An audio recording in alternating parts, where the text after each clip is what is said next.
The blood on the bathroom mirror wasn't there when Marcus locked up at midnight. Now at 3:17 a.m. crimson letters spelled out a message that made his stomach drop. You didn't follow the rules. The fluorescent lights above buzzed and flickered, casting dancing shadows across the empty rest stop. Outside, snow fell in thick sheets against the windows and the wind howled through the mountain pass like something alive and hungry. Marcus gripped his flashlight tighter, though his hands shook so badly the beam wavered across the mirror. The blood was still wet, dripping slowly down the glass to pool on the porcelain sink below. He'd been alone for hours. The last traveler had passed through just after 11 p.m., a trucker who'd grabbed coffee and left without a word. Marcus had checked every stall, every corner, every possible hiding place before his midnight rounds. The bathroom had been empty, clean, normal. So who had written this message? And more importantly, how did they know about the rules? The rules that had been handed to him on his first day, written in faded ink on yellowed paper. Rules that seemed ridiculous at first. Childish superstitions from mountain folk who'd lived in isolation too long. Rules he'd been breaking one by one, thinking himself smarter than the locals who'd warned him with fear in their eyes. A sound echoed from the main building, a door creaking open despite the fact that Marcus had locked every entrance. His radio crackled with static, then silence. The emergency phone line was dead. His cell phone showed no signal as it had for the past 3 months since he'd taken this job. Welcome back to another terrifying true story. If you're watching this from the safety of your home, consider yourself lucky. I'm about to tell you about Marcus Chen and what happened to him during the winter of 2019 at Whispering Pines rest stop. Where are you watching from? Let me know in the comments below. And if you're brave enough to hear this story to the end, make sure to hit that like button and subscribe for more real horror stories that will keep you awake at night. Marcus Chen had always considered himself a practical man. At 26, he'd worked everything from city retail to suburban office jobs, but none of them paid enough to tackle his mounting student debt. When the posting appeared for a winter caretaker position at Whispering Pines rest stop, the salary was too good to ignore, especially for what seemed like simple work. The rest stop sat at 8,000 feet elevation carved into the side of Whispering Pines Pass. It served as the only refuge for travelers crossing between Colorado and Utah during the harsh winter months. The building itself was unremarkable, a squat concrete structure with restrooms, vending machines, and a small office. A gas station sat adjacent, though it had been closed for renovations since October. Marcus's job was straightforward. Maintain the facilities, assist stranded travelers, and keep the building operational from November through March. The previous caretaker, an elderly man named Eddie Volkmann, and had worked the position for 12 years before abruptly quitting in early fall. During the brief handover, Eddie had seemed nervous, constantly glancing over his shoulder and speaking in hushed tones. "You seem like a smart kid," Eddie had said, pressing a folded paper into Marcus's hand. "Follow these exactly. Don't think you know better. The mountain doesn't forgive mistakes." The paper contained 7 handwritten rules. Never turn off all the lights at once. Always keep at least one room illuminated. Do not go outside between 2 a.m. and 5 a.m., no matter what you hear. If someone asks for help during those hours, do not open the door. Direct them to return after sunrise. Check all mirrors before leaving any room. If you see something that shouldn't be there, do not turn around. The storage room in the basement stays locked. Do not enter for any reason. If the coffee maker turns on by itself, make a fresh pot. Someone will come for it. Trust your instincts. If something feels wrong, it probably is. Marcus had laughed at it first. Mountain superstitions, he'd thought. Old Eddie had probably been alone too long, developing an overactive imagination. The rules seemed like the kind of folklore that grew in isolated communities. Harmless, but ridiculous. His living quarters were a small apartment above the main building accessed by an external staircase. The space was sparse, but comfortable with a kitchenette, bedroom, and sitting area overlooking the pass. During clear days, the view was breathtaking. During storms like tonight, it felt like being trapped in a snow globe shaken by an angry child. The work itself proved easy enough. Most days brought a steady stream of travelers. Families heading to ski resorts, truckers hauling cargo, occasional hikers who'd misjudged the weather. Marcus kept the restrooms clean, restocked supplies, and provided basic assistance. The isolation bothered him less than expected. He'd brought books, a laptop loaded with movies, and enough projects to keep busy. But as November melted into December and December grew colder and darker, Marcus began to notice things. Small things at first. Sounds that didn't quite fit. Shadows that seemed too deep. And always the persistent feeling that something was watching from just beyond his vision. The first rule Marcus broke was number 1, and he did it out of pure spite. It happened on a Tuesday night in mid-December after 3 weeks of following Eddie's ridiculous list to the letter. Marcus had kept lights burning constantly, wasting electricity and creating an uncomfortable brightness that made sleep difficult. Every time he tried to dim the main lobby, that nagging voice in his head, Eddie's warnings, forced him to flip the switches back on. "This is insane," he muttered, standing in the main corridor at 11 p.m. "I'm a grown man afraid of the dark because some old mountain hermit filled my head with ghost stories." The building hummed quietly around him. Snow pelted the windows, driven by winds that made the entire structure creak and groan. Marcus had done his final rounds, checked the restrooms, and prepared for another night of uncomfortable sleep with corridor lights blazing outside his apartment door. Instead, he walked to the main electrical panel and began systematically shutting off every light in the building. The lobby went dark first, then the corridor. The restroom lights clicked off with finality. Finally, Marcus stood in complete darkness, save for the pale glow of snow through the windows. The silence felt different, heavier, more expectant. But nothing happened. No demons emerged from the shadows. No supernatural entities manifested to punish his defiance. "Ridiculous old fool," Marcus said aloud, his voice echoing slightly in the empty space. That's when he heard the footsteps. They came from the direction of the restrooms. Slow, deliberate, heavy boots on tile floor. Marcus froze, straining to listen over his suddenly pounding heart. The building was locked. He'd checked every door, every window. No one could have entered without him knowing. The footsteps stopped. Marcus fumbled for his flashlight, hands shaking as he clicked it on. The beam cut through the darkness, illuminating empty corridor, vacant lobby, nothing out of place. He moved toward the restroom light dancing ahead of him, but found only the familiar rows of stalls and sinks. "Hello?" he called. "Is someone there? We're closed, but if you need help." Silence answered him. But as Marcus turned to leave, his flashlight beam swept across the mirror above the sinks, and his blood turned to ice.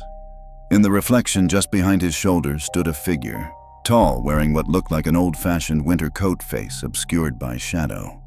Marcus spun around, heart hammering, but found only empty space behind him. When he looked back at the mirror, the figure was gone. Rule number 4. If you see something that shouldn't be there, do not turn around. But he had turned around. He'd broken another rule. Marcus ran for the electrical panel, frantically flipping switches until the entire building blazed with light once more. His hands shook so badly, he could barely work the controls. When every bulb in the place was burning bright, he finally allowed himself to breathe. The rest of the night passed without incident, but Marcus couldn't shake the memory of that figure in the mirror. By morning, he'd almost convinced himself it had been his imagination, stress and isolation playing tricks on an overwired mind. Mountain living could do that to people. Eddie had probably seen things too, which explained his paranoid rules. But the doubt lingered, growing stronger over the following days. Marcus found himself checking mirrors more carefully, listening for sounds that didn't belong. He kept all the lights on religiously, no longer willing to test that particular rule. The second rule he broke was number 6, and it happened entirely by accident. On a Thursday morning, Marcus woke to find the coffee maker in the main lobby brewing a fresh pot. He distinctly remembered cleaning and emptying it the night before, as he did every evening. The machine was old and temperamental, requiring manual operation. It couldn't simply turn itself on. Yet here it was, burbling cheerfully, filling the building with the rich aroma of fresh coffee. Marcus stared at the machine for several minutes, trying to rationalize what he was seeing. Maybe the timer was broken. Maybe he'd forgotten to clean it properly. Maybe the electrical system had some kind of quirk that caused random activation. All logical explanations. All more reasonable than believing an inanimate object had started itself. Instead of making a fresh pot as Rule 6 demanded, Marcus unplugged the machine and dumped the coffee down the drain. He cleaned the entire unit thoroughly, checked for electrical problems, and made sure it was completely disconnected before leaving for his apartment. That night, he woke to the sound of the coffee maker starting up again. Marcus lay in bed listening to the familiar sounds drifting up from below. Water heating mechanisms clicking the soft burble of brewing coffee. This time, he was certain the machine had been unplugged. He'd checked it twice before retiring for the evening. Fear kept him paralyzed under his covers until dawn. When he finally ventured downstairs, the coffee maker sat silent and cold, still unplugged exactly as he'd left it. But the scent of fresh coffee lingered in the air, and when he checked the pot, he found it still warm, still half full. Someone, or something, had been in his building during the night. Someone who wanted coffee and had somehow operated the machine without electricity. Marcus dumped the coffee again, but this time the act felt less like rational skepticism and more like direct defiance. He was challenging something, though he wasn't sure what. And deep down in the part of his mind that still believed in childhood monsters and things that went bump in the night, he suspected his challenge had been accepted. The retaliation began 3 days after Marcus dumped the second pot of mysterious coffee. It started with the cold spots. Marcus first noticed them while mopping the main corridor on a Saturday evening. Despite the building's heating system running constantly, certain areas felt like walking into a freezer. The temperature drops weren't gradual. They were sharp, defined boundaries between normal air and something that made his breath visible in sharp puffs. The cold spots moved. On Saturday, the frigid air occupied a space near the vending machines. By Sunday, it had shifted to the area outside the women's restroom. Monday brought it to the corner where Eddie's rules hung in a frame on the wall, always roughly the same size, about 6 feet tall, 3 feet wide, the dimensions of a standing person. Marcus tried to document the phenomenon, taking temperature readings with a digital thermometer from his first aid kit. Normal areas registered a comfortable 68 degrees. The cold spots consistently showed readings between 32 and 35 degrees, just above freezing.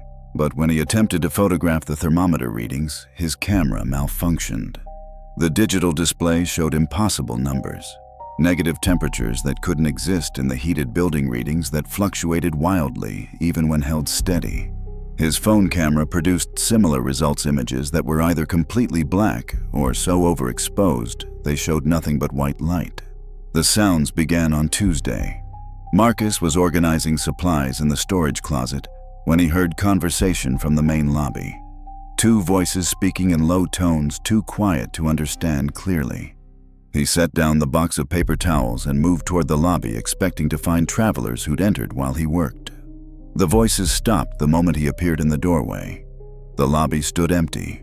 Both entrance doors remained locked exactly as Marcus had left them. The windows showed nothing but swirling snow and the darkness of early evening.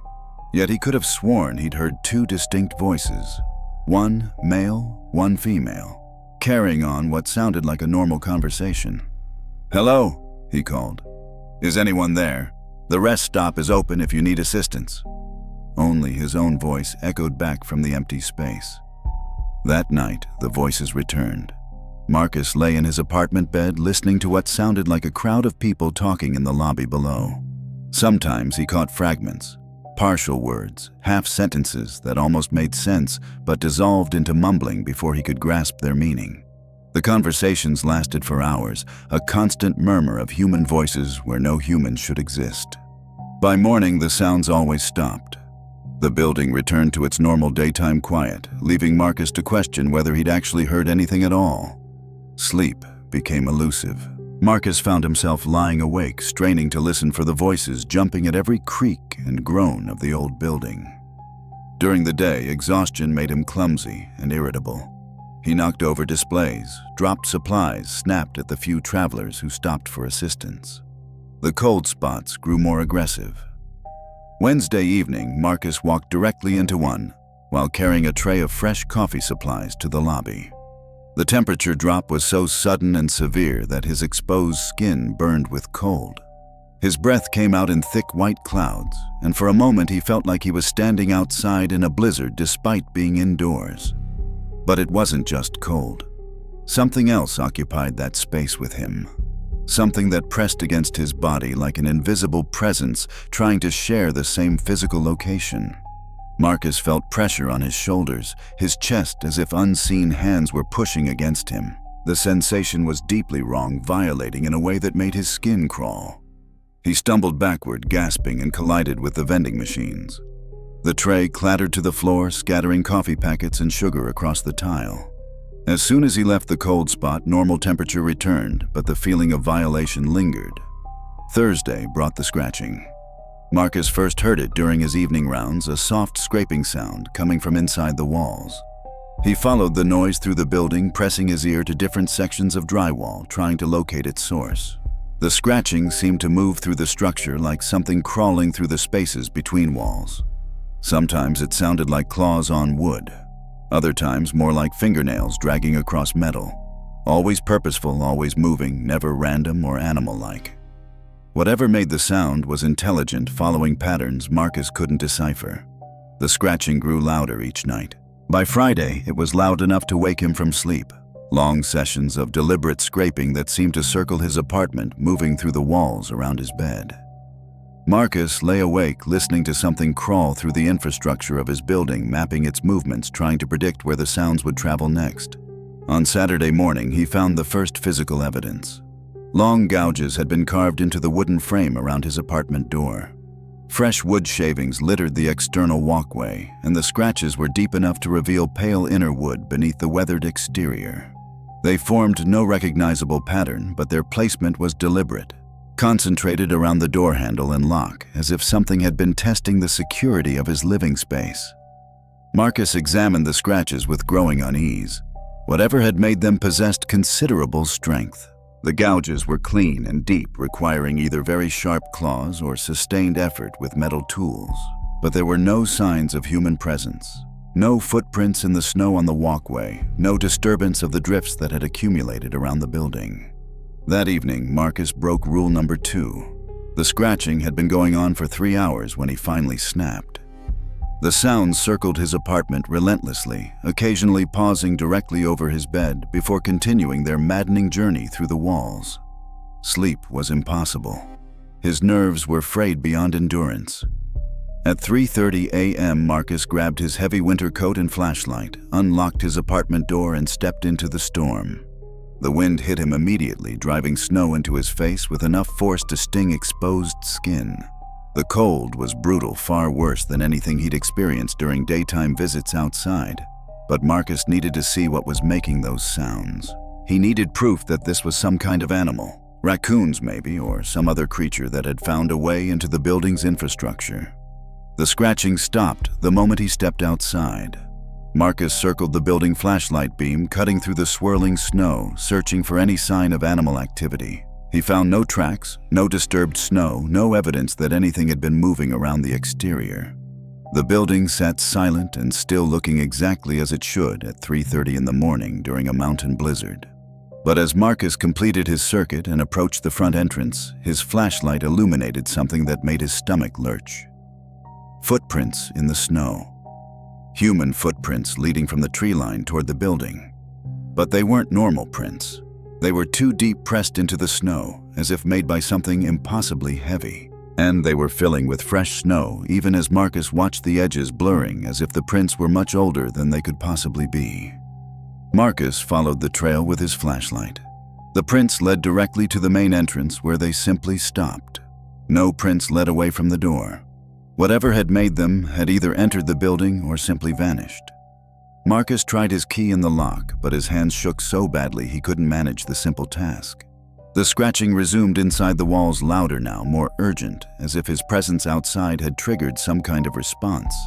The sounds seemed to be coming from everywhere at once, above him, beside him, beneath his feet. When he finally managed to unlock the door and stumble inside, Marcus found fresh coffee brewing in the lobby machine. Marcus stood frozen in the doorway, snow melting off his coat onto the tile floor, staring at the coffee maker that hummed with impossible life. Steam rose from the glass carafe, and the rich aroma filled the lobby despite the fact that he'd unplugged the machine and locked it in the storage closet before going to bed. The scratching in the walls had stopped. The building felt different, heavier somehow, as if the air itself had thickened. Every shadow seemed deeper than it should be, and the fluorescent lights flickered with an irregular rhythm that made Marcus's vision swim. He approached the coffee maker on trembling legs. The machine sat in its normal position, plugged into the wall outlet, appearing exactly as it would during regular operation. But Marcus distinctly remembered putting it away. He remembered turning the key in the storage closet lock. He remembered checking the lobby one final time before retiring to his apartment. Someone had entered his building. Someone had moved his equipment brewed coffee and left no trace of their presence except footprints that filled themselves with snow. Marcus reached for the coffee pot, intending to dump its contents down the drain as he'd done before. His fingers had barely touched the handle when every light in the building went out simultaneously. The darkness was absolute. Not even the glow of emergency exit signs remained. Everything electrical had died at once, leaving Marcus in a blackness so complete he couldn't see his own hands. The silence was equally total. The heating system's constant hum stopped. The refrigerated vending machines fell quiet. Even the wind outside seemed to pause, as if the entire world had held its breath. Then the voices began. They started as whispers coming from every direction at once. The walls, the ceiling, the floor beneath his feet. Dozens of voices, maybe hundreds, all speaking in hushed tones that Marcus couldn't quite understand. The words were in English, he was sure of that, but they overlapped and echoed in ways that made comprehension impossible. Marcus fumbled for his flashlight, panic rising in his throat. His hands encountered only empty pockets. He'd dropped the light somewhere outside, lost in his desperate scramble to get back indoors. He was trapped in absolute darkness with voices that seemed to be coming from inside the building itself. "Who's there?" he called, his voice cracking with fear. "What do you want?" The whispers stopped, instantly cut off, as if someone had thrown a switch. In the sudden silence, Marcus heard his own ragged breathing and the hammering of his heart. Then, from directly behind him, came a single voice, clear male speaking in conversational tones. "You didn't follow the rules, Marcus." Marcus spun toward the voice, but the darkness was so complete, he might as well have been blind. His hands stretched out, searching for walls or furniture, finding nothing but empty air. The voice had been close enough to feel breath on the back of his neck. But his groping hands encountered no one. "Who are you?" Marcus whispered. "What do you want?" "We want what we've always wanted," came another voice, this one female from his left. "What Eddie gave us for 12 years. What the others before him understood. Respect. Respect for what?" The laughter that answered him came from everywhere at once. Not cruel or malicious, but sad, tired, infinitely weary. It was the laughter of people who had tried to explain something obvious to a particularly dense child and finally given up. "Look around you, Marcus," said a third voice, elderly and patient. "Look at where you are. Look at what this place really is." Light began to return, but not from any electrical source. A pale, cold glow emanated from the walls themselves, growing slowly brighter until Marcus could make out his surroundings. The lobby looked the same, but everything appeared wrong. Colors where muted shadows fell at impossible angles, and the air shimmered like heat waves rising from hot pavement. And Marcus could see them. Figures stood throughout the lobby, translucent but clearly defined. Men and women of various ages, all wearing winter clothing from different eras. Some dressed in modern gear like his own, others in older styles. Heavy wool coats, fur-trimmed parkas, clothing that spoke of decades past. They watched him with expressions of sad understanding, like parents disappointed in a child who should have known better. "We're travelers, Marcus," said the first voice. Its owner stood near the vending machines, a middle-aged man in a 1980s ski jacket. "We were all travelers once. We stopped here for help, for shelter, for warmth, and we never left. The past took us," added the woman visible now near the restroom entrance. Her clothing suggested the 1960s, and ice crystals gleamed in her dark hair. "Storms, accidents, exposure. One by one over the years. This place became our refuge, our final rest stop." Marcus backed against the wall, his legs threatening to give out entirely. The pale light continued to brighten, revealing more figures throughout the space. Dozens of them, all watching him with those same patient, disappointed expressions. "Eddie understood," said the elderly voice. A man in clothing from perhaps the 1940s stepped forward. He respected what this place was, what we needed. The rules weren't superstition, Marcus. They were courtesy. Basic human decency toward those who can no longer leave. You keep the lights on so we can see, explained another figure. You make coffee when we need warmth. You stay inside during our active hours so we can move freely without frightening the living. You don't disturb our gathering places. And you trust your instincts, finished the man in the ski jacket.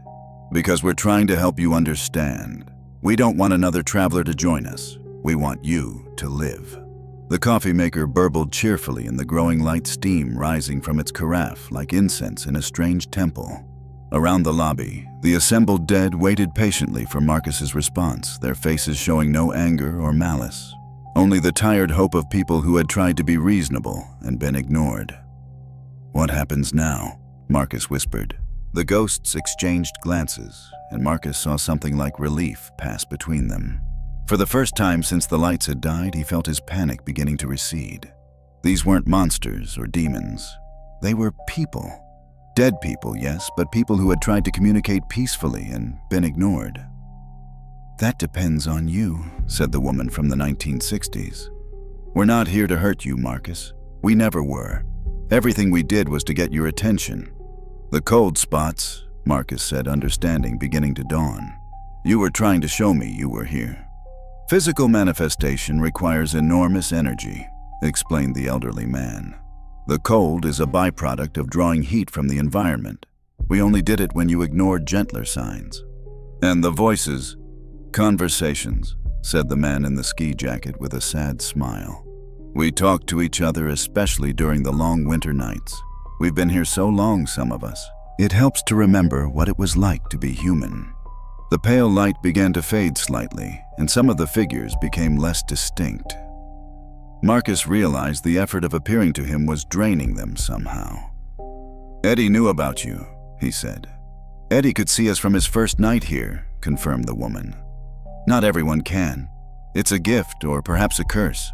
He understood what we needed and helped us find peace.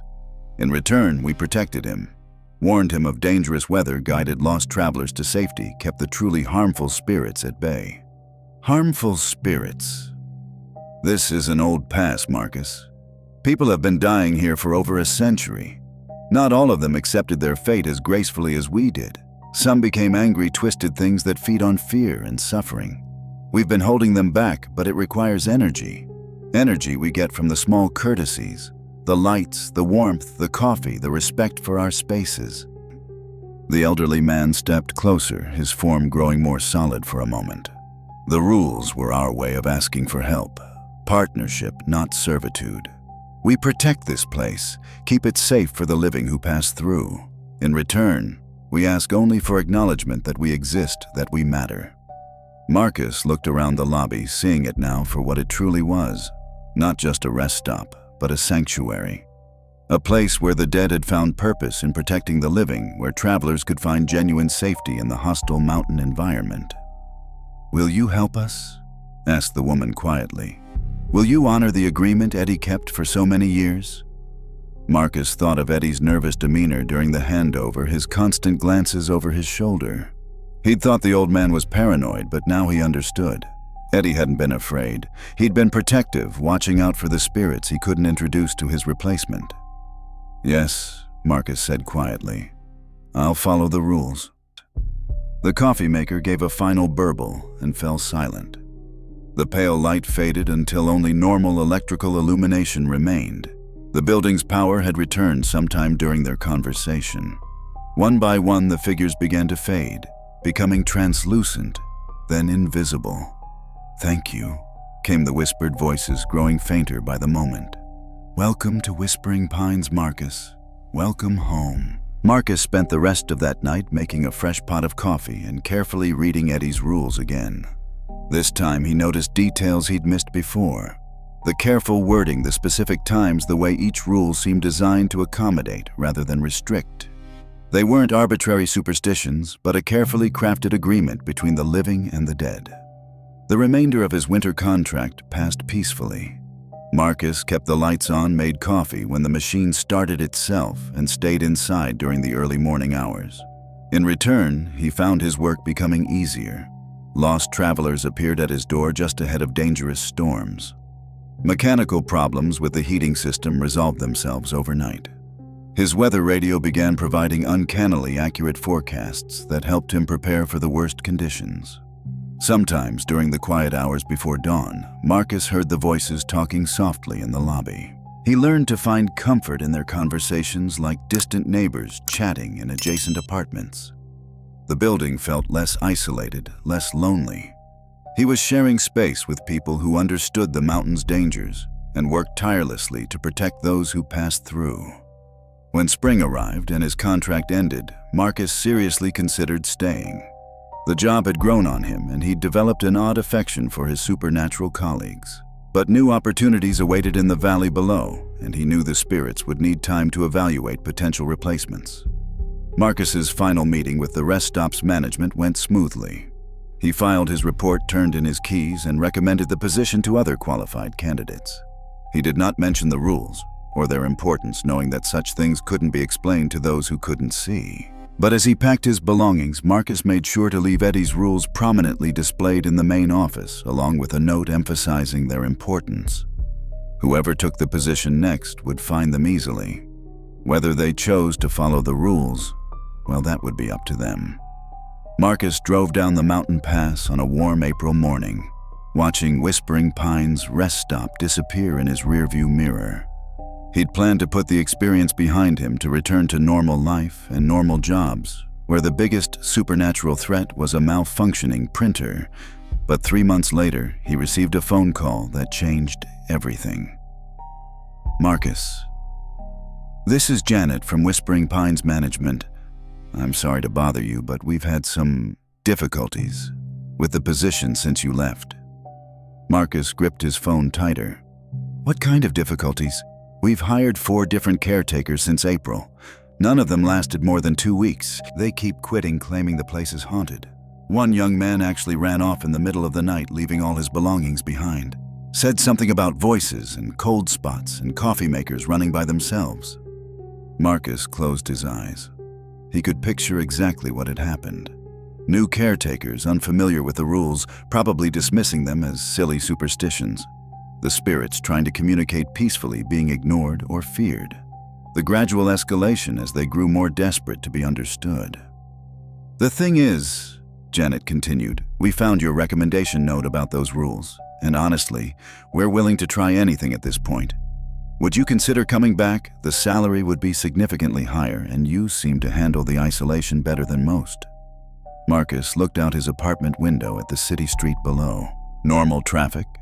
Normal people living normal lives without any awareness of the spirits that lingered in the lonely places of the world. He'd been trying to convince himself he missed this normalcy, but the truth was that he felt more isolated here among the living than he ever had among the dead. When do you need an answer? Well, winter's coming again. We'd need someone in position by November 1st. Marcus thought of the elderly man in 1940s clothing of the woman with ice crystals in her hair, of all the travelers who had found their final rest at Whispering Pines and now worked tirelessly to protect others from the same fate. I'll take it, he said. Some jobs, Marcus realized, weren't just about the paycheck. Some jobs were about keeping the compact between the living and the dead, about maintaining the thin places where both worlds touched. Some jobs were about respect.